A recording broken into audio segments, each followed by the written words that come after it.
मेरा नाम हर्षिता दवे है। मैं मध्य प्रदेश के इंदौर की रहने वाली हूँ और मध्य प्रदेश राज्य सेवा परीक्षा 2024 में मेरा चयन डेप्यूटी कलेक्टर के पद के लिए हुआ है। जर्नी की अगर बात करूं तो शुरुआत 11th क्लास से हुई थी। मेरी मैम ने कहा था कि तुम्हें प्रशासनिक सेवा की तैयारी करनी चाहिए, तो कहीं ना कहीं दिमाग में तो तभी से था, लेकिन औपचारिक रूप से जैसे हम तैयारी कहते हैं, पढ़ाई प्रारंभ मैंने की जब मेरा ग्रेजुएशन का सेकेंड ईयर खत्म हुआ। सेकेंड ईयर में मैंने तैयारी प्रारंभ की और जब 1 साल का समय था और मेरा पहला अटेम्प्ट 2023 का था, उसमें मेंस क्वालिफाई नहीं हो पाई थी, कुछ कमियां थी स्वाभाविक रूप से। उन कमियों पर मैंने काम किया और 2024 का परिणाम आपके सामने है। बहुत ही खूबसूरत सफ़र रहा, बहुत कुछ सीखने को मिला।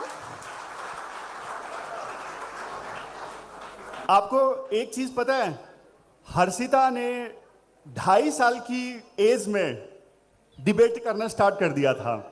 हर्षिता, इतनी क्या जल्दी थी? सर को ये किस्सा मैं अभी सुना रही थी।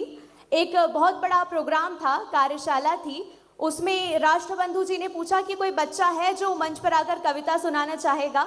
और मेरी मम्मी ये किस्सा मुझे बताती हैं कि मैं 2.5 साल की थी, छोटी सी थी, ज़्यादा समझ नहीं थी। अचानक से हाथ खड़ा कर दिया था कि मैं मंच पर आकर बोलूँगी, और वो पहला मौका था जब मैं मंच से जुड़ी। धीरे धीरे बोलने की आदत बनती गई। फैंसी ड्रेस कॉम्पिटिशन हो, कविता कहो, कहानी कहो, धीरे धीरे मंच पर बोलती गई। और जब 7th क्लास में थी तब मैंने डिबेटिंग प्रारंभ की। डिबेट कॉम्पिटिशन्स हो, भाषण प्रतियोगिता हो, और कॉलेज में आने के बाद तो और भी बेहतर अवसर मिले। AIU यानी कि एसोसिएशन ऑफ इंडियन यूनिवर्सिटीज़ एक युवा उत्सव का आयोजन करती है।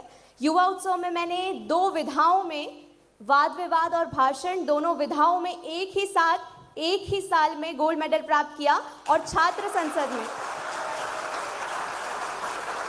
और इसके साथ ही छात्र संसद, पहली महिला छात्र संसद में मैंने गोल्ड मेडल प्राप्त किया। और बहुत सौभाग्यशाली हूँ, ईश्वर का आशीर्वाद है कि अंतर्राष्ट्रीय युवा उत्सव में मैंने भारत को रिप्रेजेंट किया है 2023 में।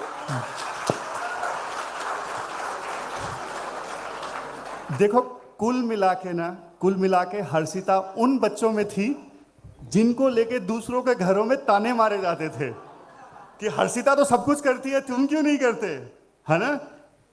सर, मेरे जो रिश्तेदार हैं वो बहुत सपोर्टिव रहे हैं। रिश्तेदारों को लेकर अक्सर एक मिथक चलता है कि रिश्तेदार बहुत टॉन्ट मारते हैं और उनके टॉन्ट से ही हमें मोटिवेशन मिलता है। मेरा अनुभव थोड़ा अलग रहा है। मेरे रिश्तेदार, मेरे परिवार सभी बहुत सपोर्टिव थे। और हम कहते हैं ना, मुख में एक बार माता सरस्वती विराजित होती है। और मेरे न जाने कितने रिश्तेदारों ने मुझे कहा था कि तुम्हारा सिलेक्शन ज़रूर होगा। तो न जाने किस समय किस व्यक्ति के मुख पर माता सरस्वती विराजित हो गई और उनका कहा सच हो गया और मैं आपके सामने खड़ी हूँ। तो रिश्तेदार हमेशा नेगेटिव हो, ये ज़रूरी नहीं। बहुत ही बढ़िया।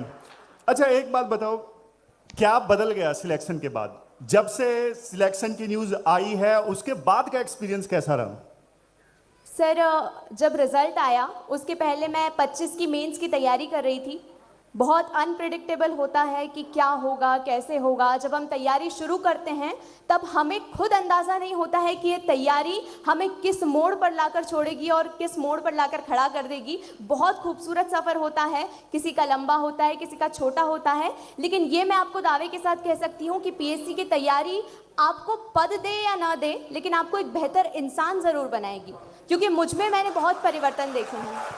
हम जब PSC की तैयारी शुरू करते हैं तो कहीं ना कहीं अनुशासन की, कंसिस्टेंसी की, हर चीज़ की समस्या होती है। कुछ लोग बहुत सामाजिक होते हैं तो उनके लिए बहुत प्रॉब्लमेटिक होता है कि कैसे समाज को छोड़कर अपने आप को टेबल में हमें समेट लेना है। मेरे लिए सबसे ज़्यादा